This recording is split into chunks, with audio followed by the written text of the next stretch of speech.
I want to start with your father, Mm-hmm.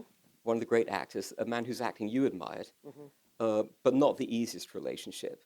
How did he influence you and shape the way you imagined your life when you were young?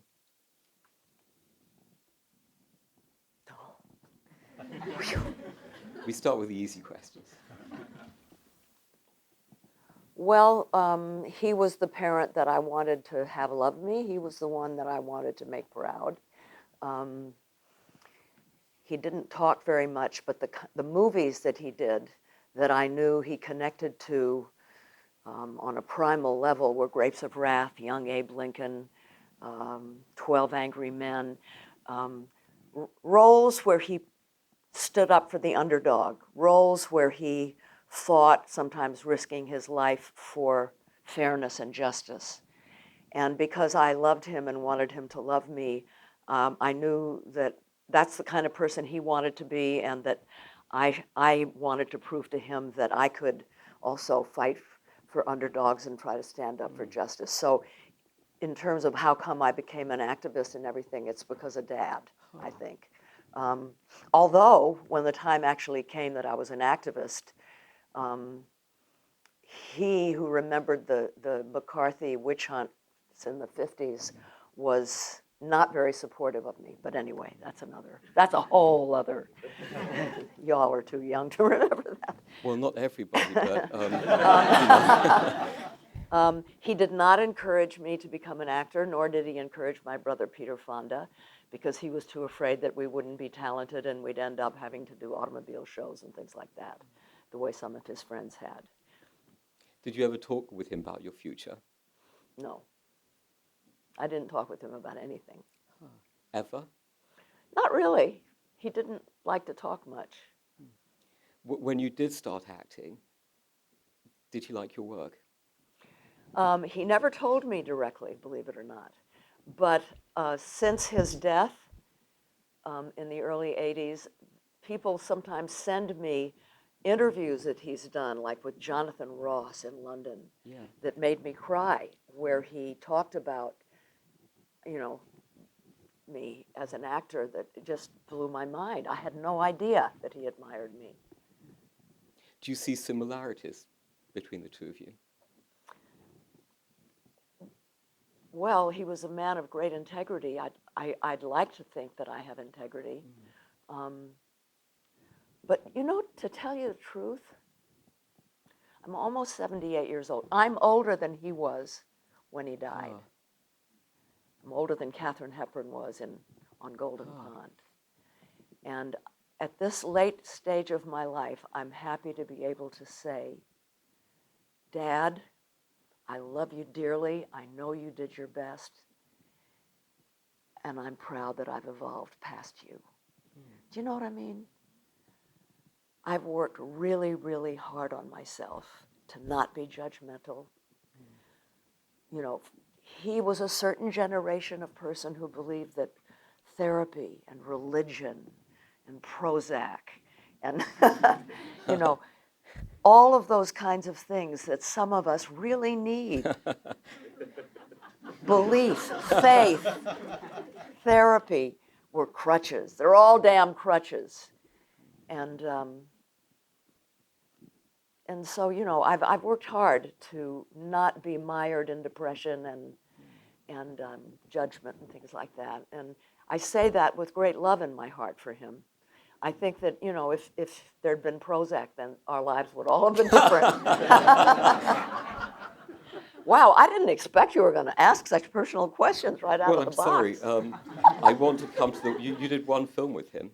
I did. I produced it. For years, I wanted, before he died, to make a movie with him.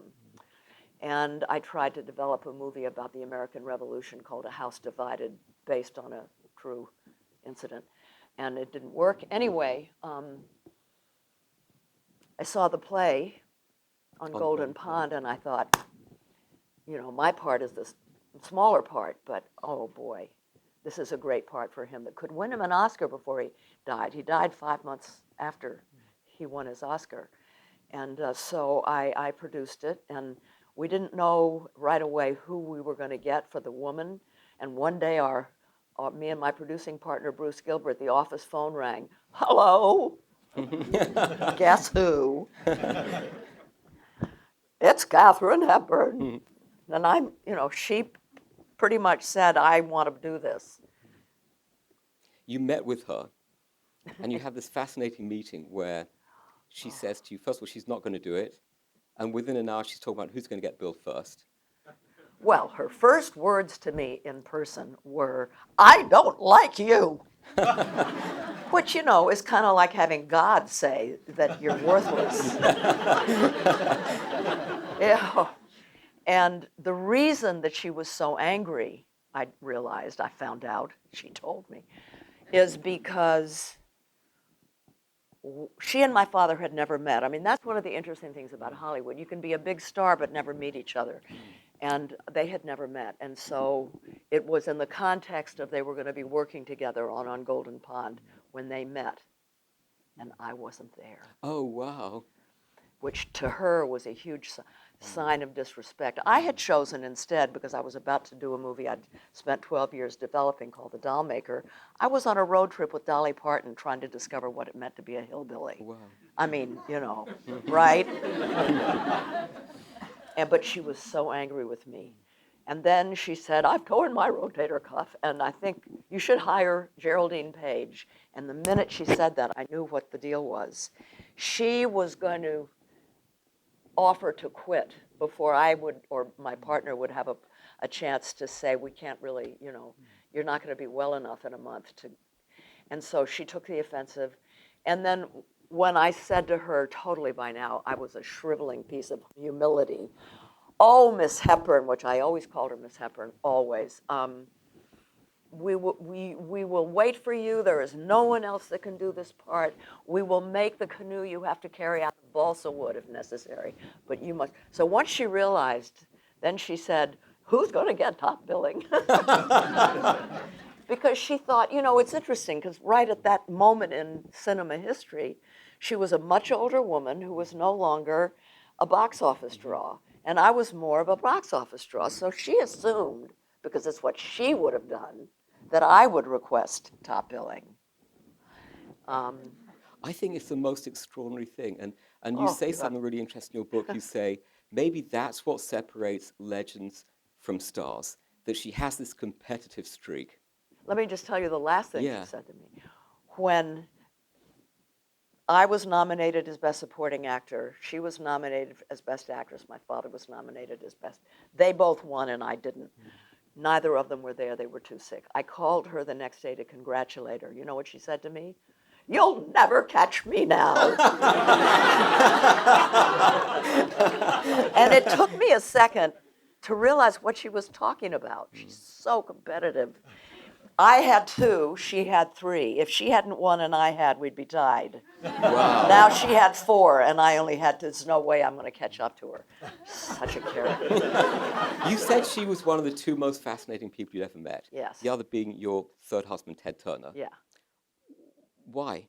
What made her fascinating? Oh, well, she was on the one hand very prickly. I mean, she was a snob. She was very moody. She was very judgmental. Michael Jackson came and stayed for 10 days on the set.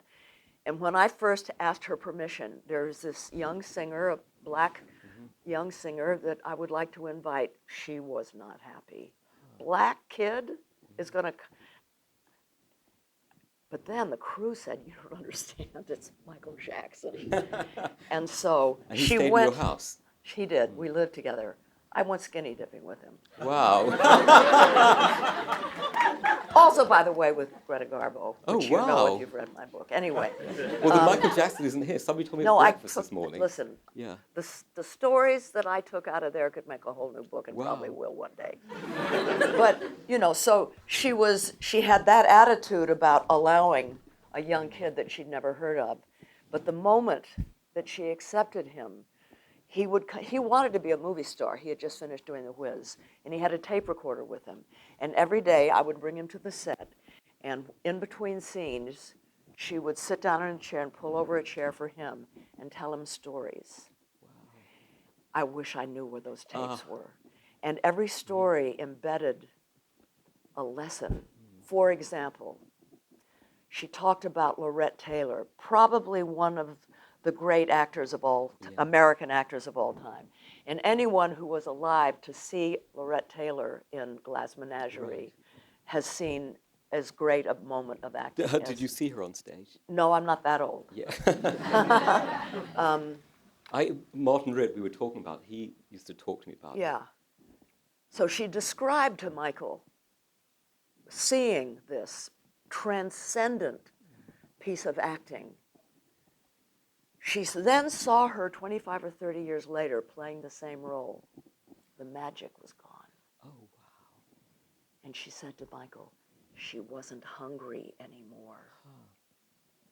What a great thing to say to a young, rising star like Michael. You gotta stay hungry. Don't ever phone it in. Don't ever take it for granted. You know what I mean? Are you still hungry? Oh, you have no idea.